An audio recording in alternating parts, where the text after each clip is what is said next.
Hey everyone, welcome back to the 1% Shift episode on the Live Life Balance podcast. I am so excited to be bringing you this mini series because it was inspired by you. You guys have asked me for swaps, you've asked me for tips, you've asked me for tools, you've asked now what, how do I do this, where do I start?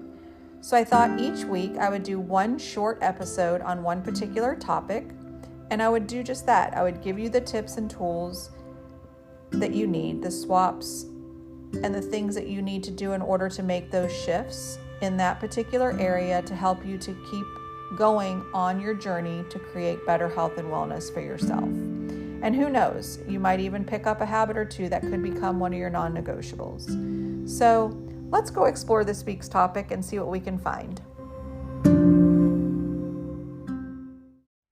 Hey guys, welcome back to the 1% Shift episode on the Live Life Balance podcast. I'm your host, Robin, and today we're going to be diving into eating seasonally. My daughter and I were talking about, different topics that are important when we're talking about holistic, health and wellness. And she reminded me of, how important it is not only for ourselves, but for our planet to eat seasonally. And so, as we were talking, I started to think about summertime is a great opportunity for us to take a look at this. And one of the things that popped in my mind was tomatoes. And when people grow tomatoes, they're plump, they're juicier, they have more flavor. Some of the tomatoes at the grocery store, even organic ones, they just don't really have a lot of flavor. But going to a local farmer's market or CSA, produce seem to just be more flavorful in general. Crisp apples are for fall, root hardy vegetables are for the winter, and asparagus is a spring vegetable. Eating seasonally just isn't about enjoying the freshest produce, though. It is about aligning our diets with nature for the benefit not only of our body, but like I said, our planet. So you might be asking, why is it so important to eat seasonally? I can go into my grocery store and I can get whatever I want whenever I need it. And that is correct. That is the society that we live in, but that wasn't once how it was. And so, let's first start with the health of our bodies. Our bodies were designed to thrive on variety. Each season, it brings us a, different variety of fruits and vegetables, and they're each packed with unique nutrients that supports our health in different ways. Again, when we eat seasonally, we're naturally rotating our diets, which ensures that we get that diverse range of nutrients, which is really good for our microbiome. We can also prevent nutrient deficiencies and promote that balanced lifestyle diet that we talk about often. Eating, seasonally, like I said, go beyond like our own body. By consuming locally grown seasonal produce, we reduce the need for the long distance transportation. And that's called, a footprint. And what that does is it cuts down on the excess greenhouse gas emissions that's associated with importing out of season fruits and vegetables. So again, that is a plus to our environment.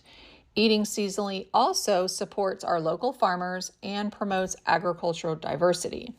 When we choose to buy from a local farmer, or when we subscribe to what's called a CSA, which is a community supported agriculture program, which we have some locally, and I'm sure wherever you live, if you just Google it, you can find some. We're investing in our local economy. We're preserving our farmlands and our rural communities, and I think it's really, really important. I love supporting small businesses, the families that run these local farms. If you've ever gone out and visited one, you will see that they work so hard to get, the farms going, but also to make sure that they have the best produce to give to us. And, I'm very thankful for those farmers. So how are you going to start incorporating seasonal foods into your diet? Well, using the 1% shift method, it's going to be a lot easier than you think. I think the first thing we can all do is just start paying attention to what is in season, which we're going to go through summer in just a minute. Visit your local farmers markets or join that CSA. That way it will help you discover what's fresh and what's locally available. I challenge you guys this week to, whether you visit a farmer's market or the grocery store, pick something that you've never had before. Pick a vegetable or a fruit And if, you're not sure what to do with it, look up a recipe and try it out. And I think, as we get curious and we start experimenting with different foods, especially ones that we're not used to eating, we can really expand our palate and find new foods that, we really might become our favorite. Eating seasonally, making it a priority can have that positive impact, again, on your gut health and your overall health, and really does support our local farmers and our planet.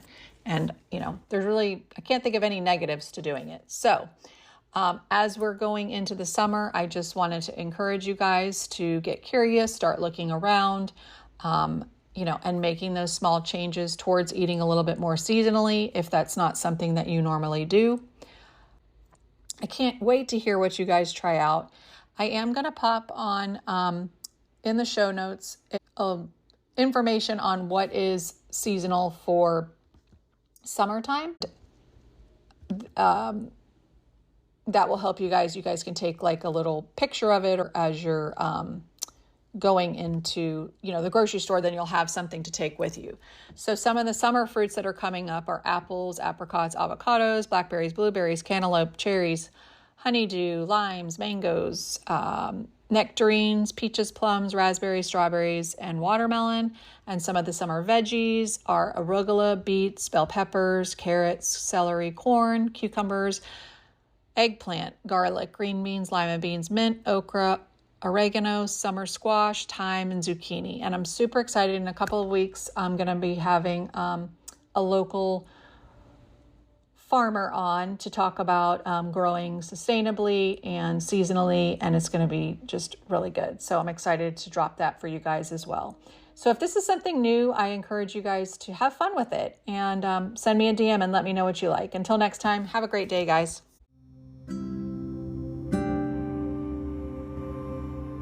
I hope that you enjoyed that episode and that you can see yourself taking away 1% this week. Stay tuned for more practical tips and nourishing your body and your mind. Until next time, of course, take care, make those healthy swaps, and know that I'm here cheering you on, walking beside you on your journey. Love you guys, and we'll talk soon.